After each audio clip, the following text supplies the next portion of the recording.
आप सभी।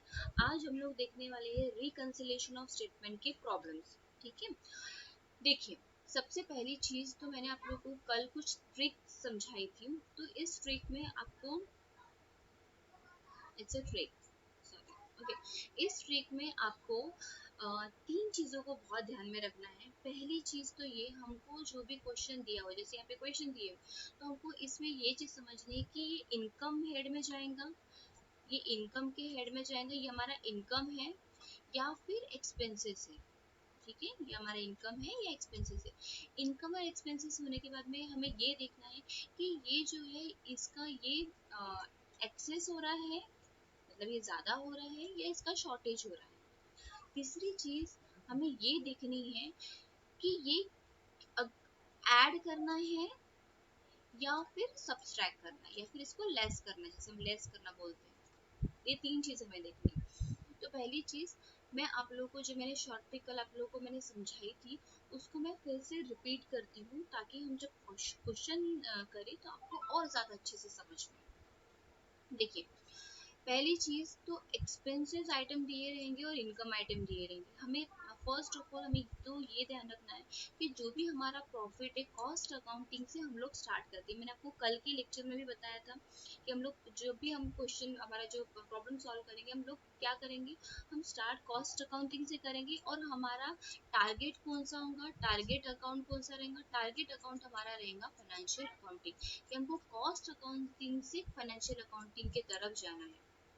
ठीक है, ये सभी इसमें हमको यही अज्यूम करना है और ऐसे ही हम करेंगे प्रॉब्लम को सॉल्व। देखिए पहली चीज तो एक्सपेंसेस अगर आपको दिया है और इनकम दिया हुआ, फर्स्ट अगर एक्सपेंसेस दिया तो एक्सपेंसेस का हमें देखना है कि प्रॉफिट पे उसका इम्पैक्ट क्या होता है।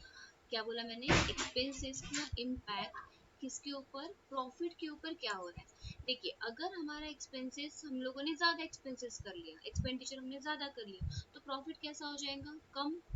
ठीक है, अगर मैं यहाँ पे करती हूँ, ये प्रॉफिट से इसका कनेक्शन देखते हैं। अगर एक्सपेंसेस ज्यादा हो गए, ये हमारे एक्सपेंसेस से ज्यादा हो गए, तो प्रॉफिट कैसा होगा, मैंने बहुत ज्यादा खर्चा कर लिया, तो प्रॉफिट जो मेरी सेविंग है वो क्या हो जाएंगी, कम हो जाएंगी। और उसी तरह अगर क्या किया, तो मैंने एक्सपेंसेस को कंट्रोल में किया, कम किया, तो प्रॉफिट इंक्रीज हो जाएगा। तो आप यहाँ पे देख सकते हैं प्रॉफिट और एक्सपेंसेस का रिलेशन कैसा होता है, इनवर्स रिलेशन होता है। अगर एक्सपेंसेस बढ़ेंगे तो प्रॉफिट घटेगा, अगर एक्सपेंसेस घटेंगे तो प्रॉफिट क्या हो जाएगा, इंक्रीज हो जाएगा। ठीक है, यहाँ तक क्लियर है। अब हम इनकम के साथ में इसका कनेक्शन देखते हैं। इनकम के साथ में कैसा होता है, अगर इनकम इंक्रीज हो रही है, ठीक है, तो प्रॉफिट पे इसका क्या फर्क पड़ेगा, प्रॉफिट हमारा भी बढ़ जाएगा। और अगर इनकम डिक्रीज हो रही है तो प्रॉफिट भी हमारा क्या हो जाएगा, डिक्रीज हो जाएगा। तो इसका आप रिलेशन देख सकते हैं, इसका रिलेशन कैसा है, डायरेक्ट रिलेशन है। इसका इनकम और प्रॉफिट का रिलेशन कैसा होता है, डायरेक्ट रिलेशन होता है। तो जब भी एक्सपेंसेस का इम्पैक्ट प्रॉफिट में कैसा पड़ता है, इनवर्स पड़ता है। और इनकम का इम्पैक्ट प्रॉफिट पे कैसा पड़ता है, डायरेक्ट पड़ता है। तो अब ये समझते हैं ये एक्सेस और शॉर्टेज वाला। देखिए यहाँ पे अगर एक्सपेंसेस क्या हो रहा है, अगर एक्सपेंसेस एक्सेस हो रहा है, ज्यादा हो रहा है, तो जो ज्यादा हो रहा है एक्सपेंसेस, उसको हमको ज्यादा होने देना है क्या, नहीं होने देना, हमको उसको बैलेंस से रखना है। तो जो एक्सपेंसेस ज्यादा हो रहे हैं तो उसकी वजह से प्रॉफिट क्या हो रहा है, प्रॉफिट हमारा कम हो रहा है। एक्सपेंसेस ज्यादा होने की वजह से प्रॉफिट कैसा दिखेगा, हमारा कम दिखेगा। तो कम दिख रहा है तो हमें उसको बैलेंस करना है। तो बैलेंस करने के लिए क्या करेंगे, जो चीज हमें कम दिख रही है तो हम उसमें क्या करेंगे, थोड़ा ऐड करेंगे। तो एक्सपेंसेस अगर एक्सेस हो रहे हैं तो हम उसको क्या करते हैं, ऐड करते हैं। वैसे ही अगर एक्सपेंसेस का क्या हो रहा है, शॉर्टेज हो रहा है, मतलब वो क्या हो रहे हैं, कम दिख रहा है अकाउंट में, तो इसका इम्पैक्ट हमें देखना है कि उसका इम्पैक्ट क्या हो रहा है प्रॉफिट में। तो इसका इम्पैक्ट क्या हो रहा है, हमारा ज्यादा दिख रहा है, जितना बैलेंस दिखना चाहिए उससे क्या हो रहा है, ज्यादा दिख रहा है। तो ज्यादा जो चीज थोड़ी ज्यादा हो गई उससे तो हमें क्या करना पड़ेगा, लेस करना पड़ेगा।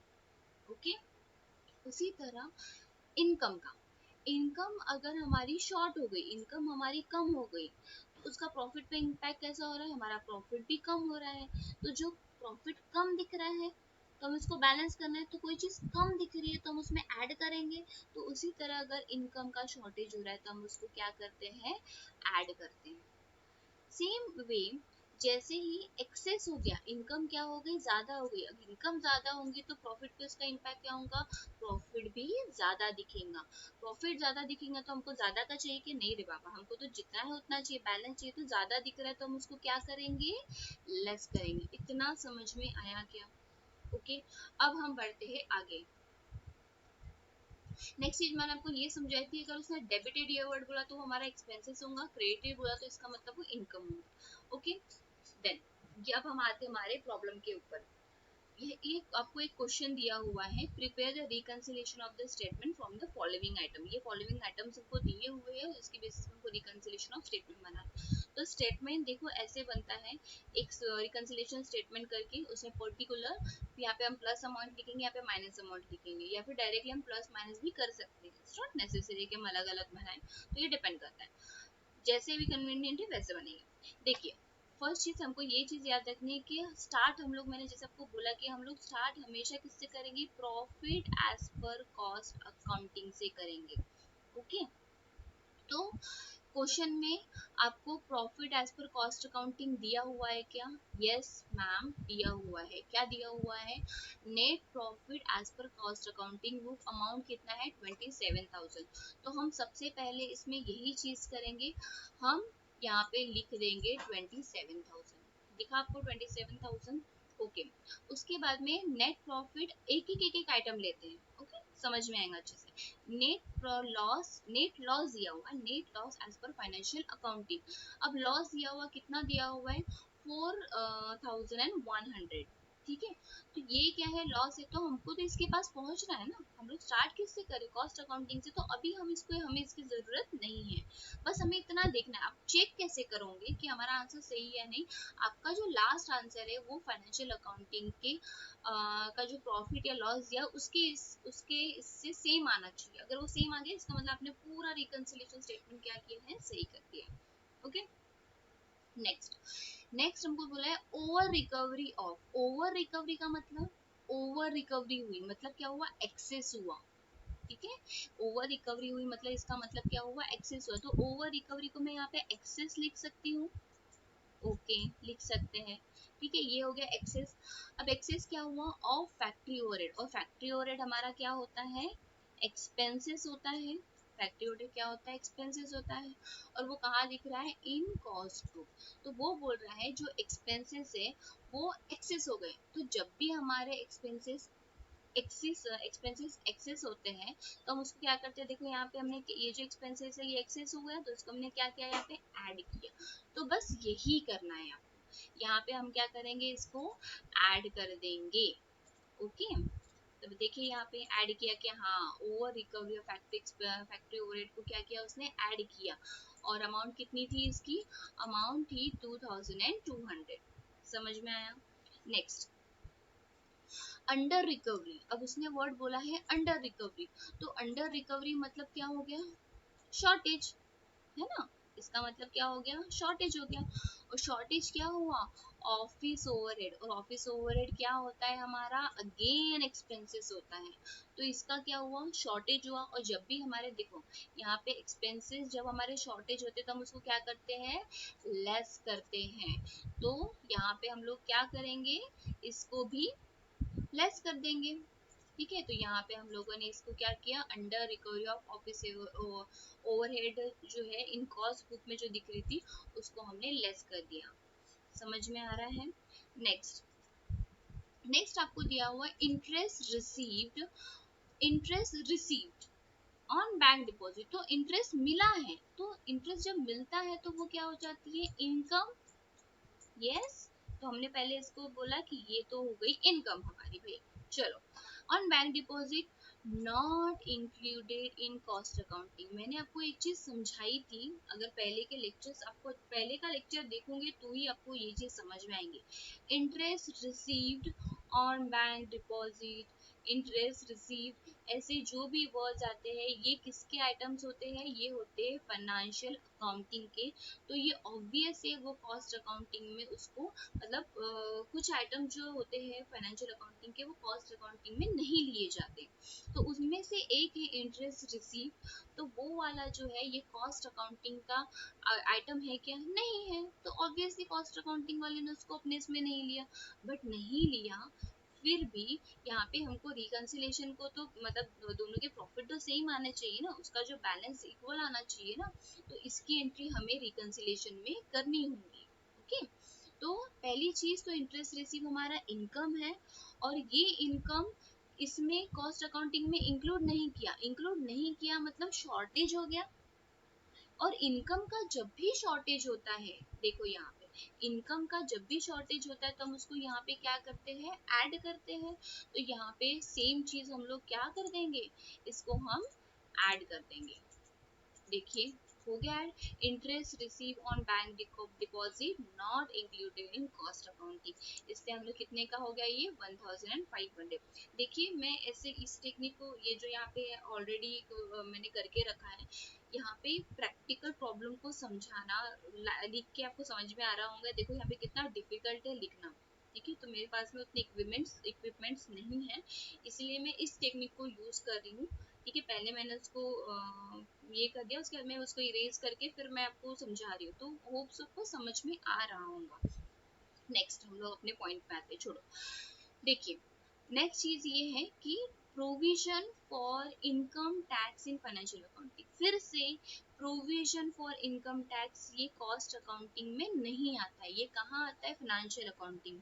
तो ऑब्वियसली भले इसने यहाँ पे cost accounting not included in cost accounting ये ऐसा मेंशन किया है कि नहीं, उसने सिर्फ बोला कि इन फाइनेंशियल अकाउंटिंग, बोथ ये वर्ड नहीं यूज किया, उसने बोला कि इन फाइनेंशियल अकाउंटिंग में प्रोविजन फॉर इनकम टैक्स दिख रहा है। तो सिर्फ फाइनेंशियल अकाउंटिंग में तो ये आपको ये चीज पहले के लेक्चर को देखना होगा, और वो सारे जो लिस्ट मैंने आपको दिए थे वो पढ़ने होंगे, तो ही आपको ये समझ में आएगा। तो यहाँ पे जो प्रोविजन फॉर इनकम टैक्स है ये फाइनेंशियल अकाउंटिंग का आइटम है, ये कॉस्ट अकाउंटिंग में नहीं आता। तो नहीं आता मतलब इसको रिकॉर्ड नहीं किया कॉस्ट अकाउंटिंग में, तो कॉस्ट अकाउंटिंग में रिकॉर्ड नहीं किया तो इसका इम्पैक्ट क्या पड़ा प्रॉफिट पे। पहली चीज तो प्रोविजन इनकम टैक्स क्या होता है, एक एक्सपेंसेस ही होता है। ठीक है, ये क्या है, पहली चीज तो ये क्या है, एक्सपेंसेस है। ओके, और इसको अकाउंटिंग में उसने क्या किया, ऐड नहीं किया, कॉस्ट अकाउंटिंग में वो नहीं दिखता है। तो क्या हो गया, शॉर्टेज हो गया। और जब भी एक्सपेंसेस का शॉर्टेज होता है तो हम लोग क्या करते हैं, उसको लेस करते हैं। ओके, तो वैसे ही हम लोग यहाँ पे क्या कर देंगे, उसको लेस कर देंगे। तो यहाँ पे हम लोगों ने provision for income tax in financial accounting को लेस किया, और यहाँ पे आ गए 28,100। तो यहाँ पे हम लोग जो प्लस वाले आइटम है उसकी टोटल करेंगे तो उसकी टोटल आती है 30,700, और माइनस वाले की टोटल आती है 34,800। तो यहाँ पे हमारा जो माइनस वाले जो आइटम है, लेस वाले आइटम क्या है, ज्यादा है, उसकी टोटल ज्यादा है, इसीलिए यहाँ पे, और as compare to plus item, इसीलिए यहाँ पे फाइनेंशियल अकाउंटिंग में क्या आ जाएगा, जो डिफरेंस है वो कितना है, 4,100। क्या ये अमाउंट, क्या ये जो हमारी कैलकुलेटेड अमाउंट है ये इसके इक्वल है क्या, यस मैम इसके इक्वल है। तो इसका मतलब आपने जो प्रॉब्लम सॉल्व किया है ये करेक्ट है, और इसमें आपको फुल मार्क्स मिलेंगे, कहीं पे भी आपका एक मार्क भी नहीं कट सकता। ओके, समझ में आया।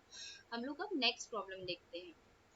देखिए ये हमारा नेक्स्ट प्रॉब्लम है, इस प्रॉब्लम में आपको सेम चीज वैसे ही करनी है। Okay, the net profit of a manufacturing company appear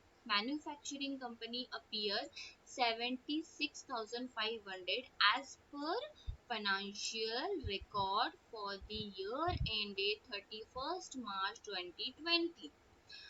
तो ये जो प्रॉफिट है ये किसका है, फाइनेंशियल अकाउंटिंग का प्रॉफिट हो गया। डन, फाइनेंशियल अकाउंटिंग का प्रॉफिट हमको एंड में लगता है क्रॉस चेक करने के लिए, तो अभी हमको इसकी जरूरत है क्या, नहीं। हमें किसकी जरूरत होती है स्टार्टिंग में, profit as per cost accounting की। The cost books however show a net profit। अब कॉस्ट बुक का कितना नेट प्रॉफिट आया, 88,460। तो हम सबसे पहले क्या करेंगे, हम अपना रिकंसिलिएशन स्टेटमेंट बनाएंगे और इसमें यहाँ पे particular plus item minus item लिखेंगे और प्रॉफिट सबसे पहला हमारा तो काम है profit as per cost accounting हम लोग लिख लेंगे। वो कितना आया हमारा 88,460। डन, ये हमने कर लिया। अब ये होने के बाद में सीधा हमारे किस किस में आ जाओ आप लोग, जो हमको आइटम्स दिए हुए हैं ना, ठीक है, उस पे आ जाते हैं। नेक्स्ट हमारा है इनकम टैक्स, हमको दिया हुआ इनकम टैक्स प्रोवाइडेड। तो इनकम टैक्स प्रोवाइडेड, पहली चीज तो इनकम टैक्स क्या होता है, किसी भी कंपनी इनकम टैक्स लेती है क्या? इनकम टैक्स गवर्नमेंट लेती है। रिसीव किसको होता है? गवर्नमेंट को। पे कौन करता है? कंपनी पे करती है। इसीलिए क्या हो गया कंपनी के लिए ये एक्सपेंसेस। तो income tax provided in financial accounting, तो ऑब्वियसली मैंने बोला था इनकम टैक्स जो होता है ये फाइनेंशियल अकाउंटिंग में दिखाया जाता है, कॉस्ट अकाउंटिंग का पार्ट नहीं होता। तो ये क्या हो गया एक्सपेंसेस।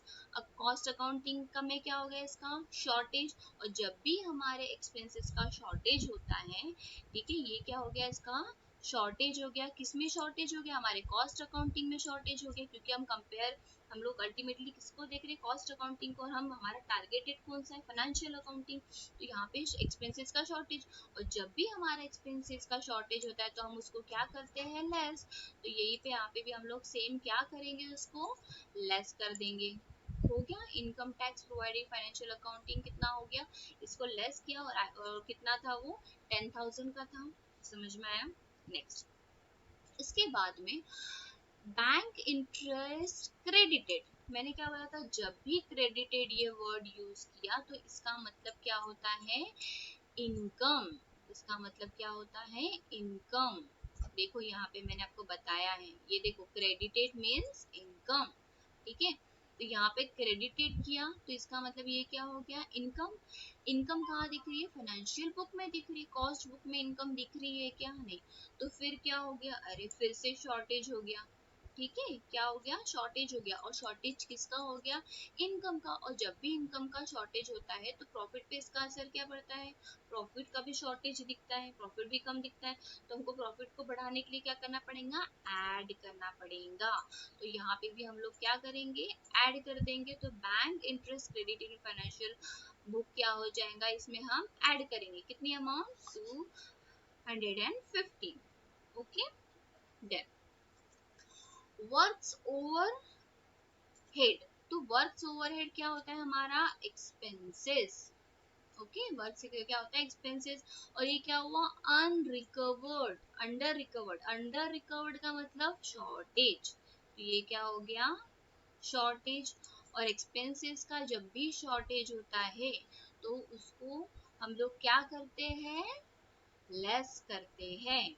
देखो ये चीज अगर आप लोग को अच्छे से रट गई ना तो मैं डेफिनेटली बोलती हूँ आप लोग को बिल्कुल प्रॉब्लम नहीं जाएगा। वो टेबल जो यहाँ पे मैंने आपको कराया है ना, ये टेबल बहुत अच्छे से करो। एक्सपेंसेस का शॉर्टेज लेस, एक्सपेंसेस का एक्सेस ऐड, इनकम का शॉर्टेज ऐड, इनकम का एक्सेस लेस। ये चीज अच्छे से याद आ गई आपको तो कोई रिकंसिलिएशन में कोई प्रॉब्लम नहीं जाएगी। ओके, तो ओवरहेड हमारा एक्सपेंसेस है और ये क्या हुआ? अंडर रिकवर्ड हो गया। अंडर रिकवर्ड हो गया मतलब शॉर्टेज हो गया। जब भी हमारा एक्सपेंसेस का शॉर्टेज होता है तो हम उसको क्या करते हैं? लेस करते हैं। तो वर्क ओवरहेड अंडर रिकवर्ड को हम लोग क्या करेंगे? लेस कर देंगे। और वो कितनी अमाउंट है? 1550। डन। अब यहाँ पे नेक्स्ट हमारा है डेप्रिसिएशन। और डेप्रिसिएशन हमारा क्या होता है? एज यूजुअल देखिए यहाँ पे जो आपको डेप्रिसिएशन है, दो डेप्रिसिएशन, तो आप लोगों को क्वेश्चन पहले अच्छे से रीड करना। Depreciation charge in financial book में अलग चार्ज किया और depreciation recovered in cost accounting में अलग किया है। तो यहाँ पे क्या हुआ? कॉस्ट अकाउंटिंग में देखिए यहाँ पे ज्यादा कर दिया, उसमें कम कर दिया। तो इसका डिफरेंस कितना है? 400 का दिख रहा है आपको? कंपेयर करना है यहाँ पे, ठीक है। तो ये डिफरेंस कितना है? 400 का। ये 400 का क्या हो गया भाई? कॉस्ट अकाउंटिंग में क्या इसका असर हो रहा है? ये एक्सेस दिखा रहा है, ठीक है। तो जब भी डेप्रिसिएशन, पहली चीज तो डेप्रिसिएशन क्या है, एक्सपेंसेस, और एक्सपेंसेस क्या है, एक्सेस। एक्सपेंसेस जब भी एक्सेस होता है तो प्रॉफिट पे इसका इम्पैक्ट क्या होता है, प्रॉफिट हमारा लेस हो जाता है, और प्रॉफिट लेस होगा तो हमको उसको क्या करना होगा, ऐड करना होगा। ओके, तो यहाँ पे हम लोग वही चीज करेंगे। हम लोगों ने क्या किया, यहाँ पे जो डेप्रिसिएशन है वो ओवरचार्ज, ठीक है, तो यहाँ पे हम लोग ओवरचार्ज हो गया, एक्सेस हो गया, तो एक्सेस हो गया तो यहाँ पे हम लोग क्या करेंगे, इसको ऐड करेंगे। डन। नेक्स्ट, उसके बाद में एडमिनिस्ट्रेशन, एडमिनिस्ट्रेटिव ओवरहेड। देखिए एडमिनिस्ट्रेटिव ओवरहेड भी क्या होता है हमारा, एक्सपेंसेस। तो एक्सपेंसेस क्या हुआ, ओवर रिकवर्ड, ओवर रिकवर्ड मतलब एक्सेस हो गया, और एक्सपेंसेस जब भी हमारे एक्सेस होते हैं तो हम उसको क्या करते हैं, ऐड करते हैं। ओके, देखिए ना कितना इजी हो रहा है सब चीजें, एक बार आपको चीजें याद हो जाएंगी तो यहाँ पे हम लोग क्या करेंगे, इसको एडमिनिस्ट्रेटिव ओवरहेड क्या हो गया, एक्सेस हो गया, और जब भी हमारे एक्सपेंसेस एक्सेस होते हैं तो हम लोग उसको क्या करते हैं, ऐड करके, दैट इज 850 को हम लोग ऐड करेंगे।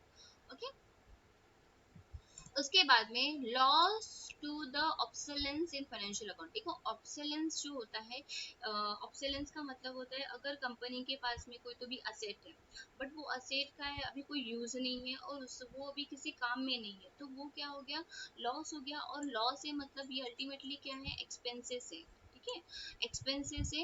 और ये एक्सपेंसेस को फाइनेंशियल अकाउंटिंग में दिख रहा है, बट किसमें नहीं दिख रहा है, ये किसमें नहीं दिख रहा है, हमारे कॉस्ट अकाउंटिंग में, इन फाइनेंशियल अकाउंटिंग। उसने सिर्फ मेंशन किया इन फाइनेंशियल अकाउंटिंग, तो ये फाइनेंशियल अकाउंटिंग में दिख रहा है, पर हमको कॉस्ट अकाउंटिंग में तो दिखाना पड़ेगा ना। पहली चीज तो ये एक्सपेंसेस है, और दूसरी चीज ये कॉस्ट अकाउंटिंग में दिख ही नहीं रही है, और दिख नहीं रही है इसका मतलब क्या हो गया, उसका शॉर्टेज हो गया।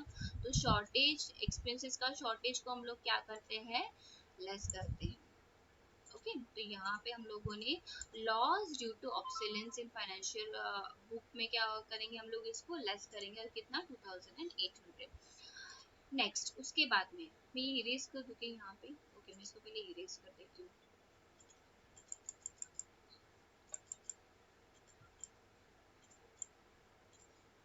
ठीक है, इतना सफिशियंट है।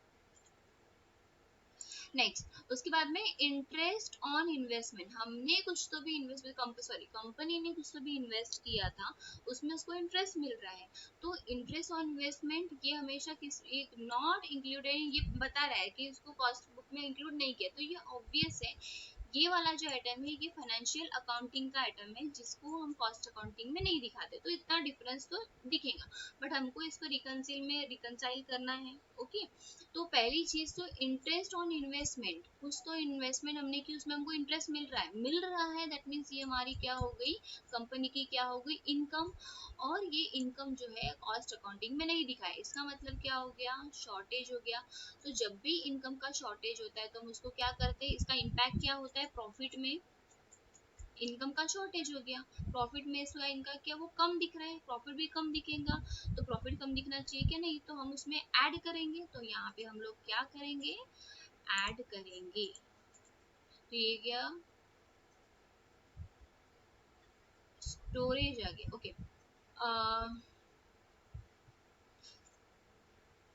नेक्स्ट अमाउंट होंगे शायद, चलो ठीक है। हाँ, इंटरेस्ट ऑन इन्वेस्टमेंट ये इसके बाद में दे दिया उसने। Okay, interest on investment not include, तो इसको हम लोग क्या करेंगे, यहाँ पे ऐड कर देंगे। ओके, उसके बाद में नेक्स्ट हमारा है,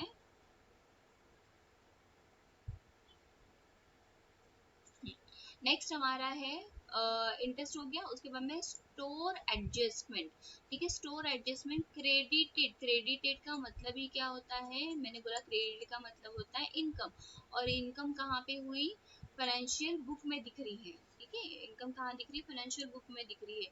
तो इनकम है सबसे पहली चीज, और इनकम किसमें, इनकम का शॉर्टेज हो गया।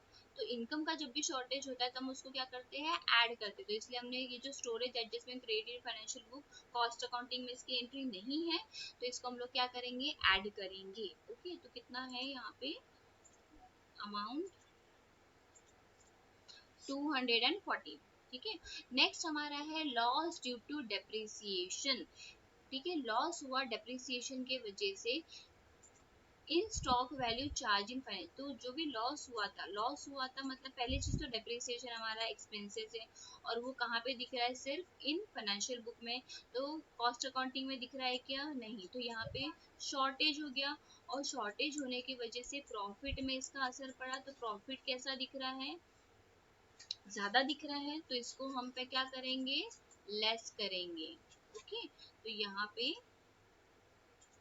हम लोग लेस कर देंगे। तो ये हो गया loss due to depreciation, stock को हम लोग लेस करेंगे। ये हो गया हमारा पूरा प्रॉब्लम सॉल्व। अब हमको चेक करना है कि ये जो हमको यहाँ पे फाइनेंशियल अकाउंटिंग का जो प्रॉफिट दिया है, ये इतना आ रहा है या नहीं आ रहा। अगर इतना आ गया, इसका मतलब आपने पूरी एडजस्टमेंट जो है एकदम सही से की है। तो पहले प्लस वाले इसका आइटम की टोटल करेंगे तो 94,200 आता है, और माइनस वाले की करेंगे तो 17,700 आ रहा है। तो इसका डिफरेंस कितना आता है, आप लोग कैलकुलेट कीजिए, तो 76,500 आता है।